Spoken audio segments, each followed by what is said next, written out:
Planet Earth has a wide variety of weather phenomena, ranging from torrential typhoons, blinding blizzards, to scorching droughts, but none of these come close to the raw, violent power of tornadoes.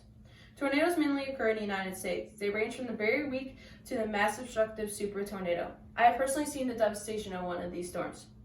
Tornadoes and their mother supercells are still being researched today, not only to find out how, why, when, and where they can still develop, but to also research how people and towns can survive.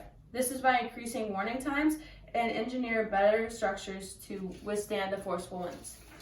Tornadoes are formed when two major atmospheric conditions come together: instability and wind shear. Instability is unusually warm and humid conditions in the upper atmosphere. This unstable, warm, humid air mass collides with a cool, dry air mass, producing storms. When winds from the Rocky Mountains get pulled into these storms, creating wind shear, massive supercell storms are produced. These supercell storms create an updraft of winds within itself from these horizontal winds. This updraft then begins to rotate to form a tornado. Most tornadoes are developed the spring and early summer. In the southern states, peak tornado occurrence is March through May, while peak months in the northern states are during the summer. Tornadoes are most likely to occur between 3 and 9 p.m. Tornado Alley is an area in the United States where tornadoes are most frequent. A newer defined area called Dixie Alley, which includes the Gulf states, to see their peak tornadoes from October to December. On average, 1,000 tornadoes touch down in the United States. Most tornadoes, around 77%, are considered weak, an Ef0 or an Ef1, and about 95% of the U.S. tornadoes are Ef3 or below. The remaining small percentage are violent tornadoes, Ef3 and above. And of these violent storms, only a few 1% turn into the strongest Ef5. Tornadoes ranging in size and strength. The damage and strength of a tornado is measured by the Enhanced Fujita scale.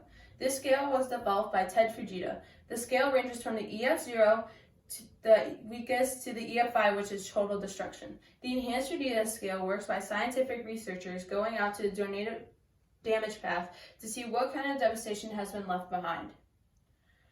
After a tornado is reported, the National Weather Service deploys a storm team to survey the damage. They analyze the damage and calculate the wind speeds necessary for the type of destruction.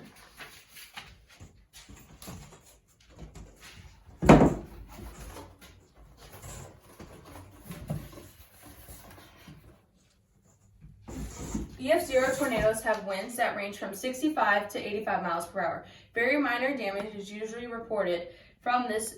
They usually cause only light damage to well-constructed homes, siding, or gutters, might be peeled back, tree branches snapped, or uprooted shallow-rooted trees.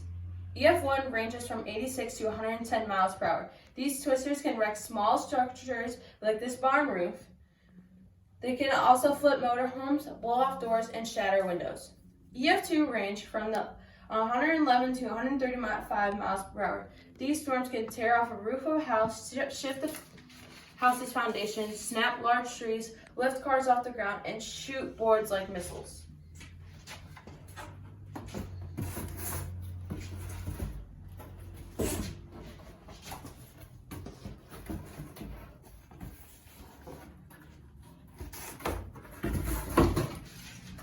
Ef3 range from 136 to 165 miles per hour.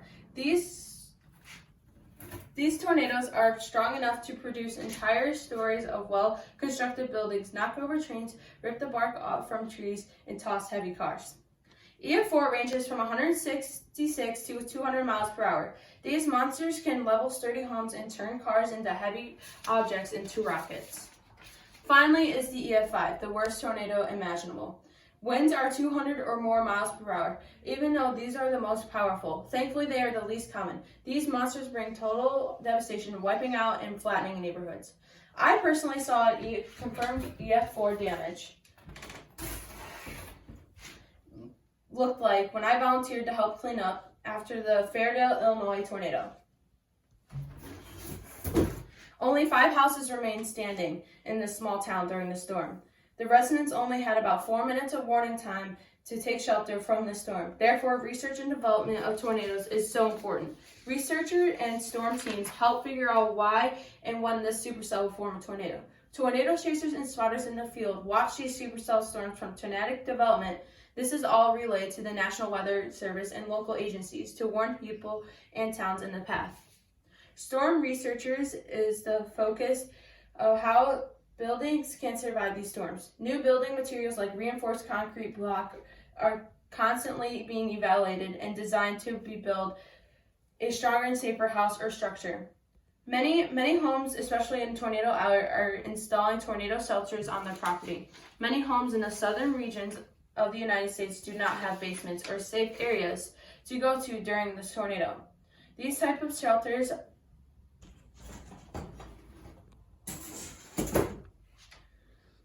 or bunkers. There are rooms built of steel or buried in the ground and provide a safe place to go when a tornado is approaching. A newer approach of safety is the construction of a safe house within the house. These are built with the guidance of the FEMA regulations. These rooms offer near absolute protection. These rooms are anchored to the foundation of the house and built of steel. They are built to withstand winds up to 250 miles per hour. During the May 20th, 2013 in Moore, Oklahoma, the two schools were destroyed. They have since rebuilt and installed tornado-safe rooms to the entire school population. The Earth's weather can be peaceful and beautiful. Tornado is a weather event that shows the raw fury that Mother Nature can cast onto the cities, small and large, neighborhoods, and individual families.